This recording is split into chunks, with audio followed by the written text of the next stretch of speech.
Sometimes the person everyone overlooks is the one who sees everything. You see, she didn't wear a uniform.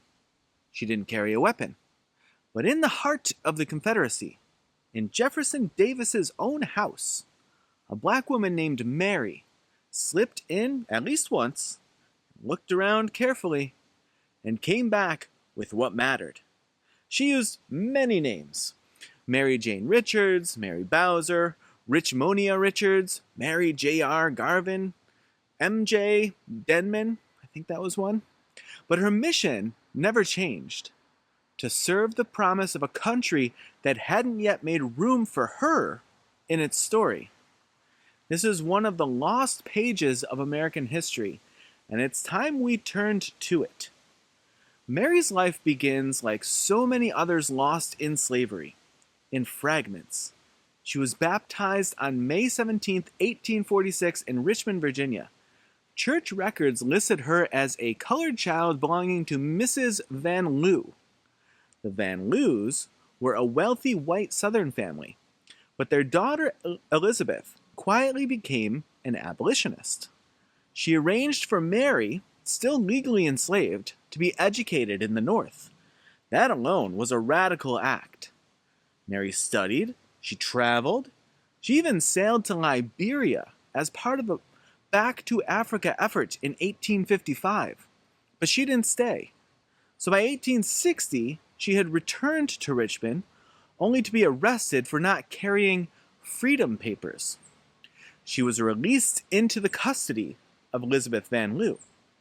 And in April 1861, just days after the Civil War began, she married a local man named Wilson Bowser, and both were listed as household servants in the Van Loo home.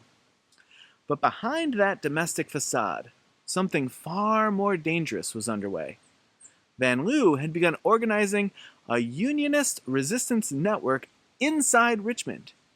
Mary, who was educated, trusted, and easily underestimated, became one of her most important sources. I would say weapons. Richmond wasn't just another city. It was the capital of the Confederacy. Everything ran on hierarchy, race, gender, class. The entire system depended on some people being unseen. And that's what gave Mary her edge. So while Southern generals and government officials dismissed her as a quiet servant, she was observing and listening and memorizing. She wasn't serving the Confederate flag, she was serving something bigger, something not yet fully written. She knew what she stood against. Now, there are a lot of legends about Mary Bowser, some true, and some exaggerated, and some invented years later. Let's stay with what the record tells us. We know from Elizabeth Van Loo's diary that she relied on Mary for critical intelligence. In one entry from May 1864, she wrote, "When I open my eyes in the morning, I say to the servant, 'What's the news, Mary?'" And she praised the wisdom and discretion of the black residents who gathered that news. We also have Mary's own words, spoken publicly just months after the war ended. In September and October of 1865, she gave public lectures in Manhattan and Brooklyn under the name Richmonia Richards.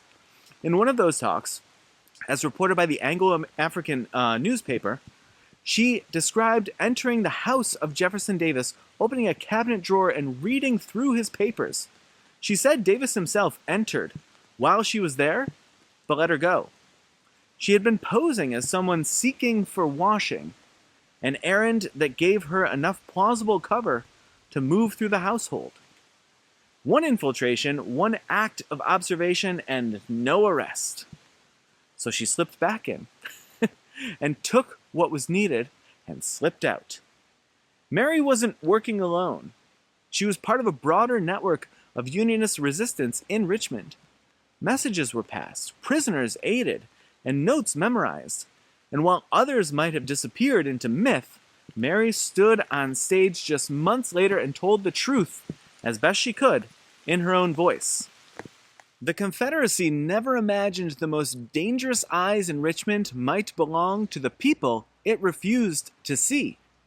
And like so many acts of courage from the margins, the aftermath was complicated. After the fall of Richmond in 1865, Mary briefly worked as a teacher for newly freed children. That fall, she gave her public talks in New York under multiple aliases, speaking to packed church audiences in Harlem and Brooklyn, and she didn't just vanish into history, she tried to write herself into it. By 1867, she had moved south again, this time to St. Mary's, Georgia, where she taught at a Freedmen's Bureau school. In her letters, she warned of intimidation from local whites and asked for protection. She signed those letters Mary J.R. Garvin. Then in October of 1870, she wrote a letter to Elizabeth Van Lew from New York, signing it M.J. Denman. She said she was living independently and trying to forge a new life on her own terms. After that, her trail disappears.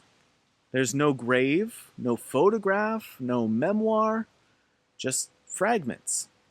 A page torn loose from the book. So Mary's story is certainly remarkable, but it's not isolated, actually. It touches something that matters deeply in 2025. First, she shows us the power of unseen labor. She didn't fight with a sword. She noticed what others ignored, and that noticing changed things for her. In every system, there are people doing overlooked work. Janitors, drivers, office aides, IT workers. And often, they're the first to see when something is going wrong, whether it's a drawer left unlocked or a policy turning dangerous. And the question is, what do they do next? Second, her life raises a moral dilemma that feels very modern. What do you do when the institution you're a part of violates what you believe? Mary was inside the house of the Confederacy, but her loyalty was never to its leaders. It was to an idea of freedom that the government around her had completely betrayed. That's not just a Civil War history or a Civil War story. That's a question facing public servants and military officers and journalists and teachers and tech workers. Anyone asked to uphold something that no longer feels true. And third, her story reminds us how fragile civic memory really is. Mary's courage was real and documented.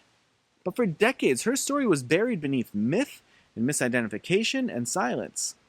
There is no verified photograph of her. A widely circulated image was proven false, actually. And her name was often misspelled or misreported. And only recently, generations after her death, has she been honored on Virginia's Emancipation Monument and with a historical marker in Richmond. So we have to ask, if this is what happened to someone inside the president's house, how many other acts of courage have been lost entirely? Mary Bowser found the loose thread and pulled. One drawer, one moment of access, and one huge risk. And from that came disruption, and ultimately dignity and resistance as well.